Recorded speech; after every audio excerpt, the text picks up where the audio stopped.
জামাত শিবির বলে আখ্যায়িত করার চেষ্টা করেছে। আপনাকেও কি আজকে সেই ট্যাগ দেওয়া হবে কিনা আপনার কি মনে হয়?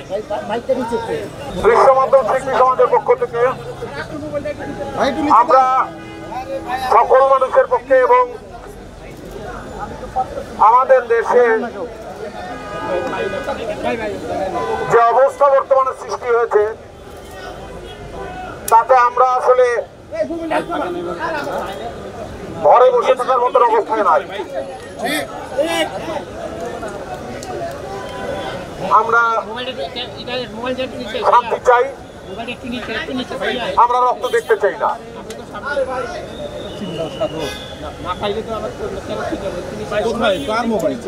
আমরা সকল নির্যাতন, গোলাগুলি, হত্যা, রক্ত এগুলো দেখতে চাই না। এগুলোর বাইরে আমরা থাকতে চাই, আমরা শান্তি চাই। ধন্যবাদ। মোশাররফ ভাই, একটা প্রশ্ন ছিল, যারা এই আন্দোলনে অংশ নিয়েছে সরকার তাদেরকে ভিন্ন মত হিসেবে আখ্যায়িত করার চেষ্টা করেছে, জামাত শিবির বলে আখ্যায়িত করার চেষ্টা করেছে। আপনাকেও কি আজকে সেই ট্যাগ দেওয়া হবে কিনা আপনার কি মনে হয়?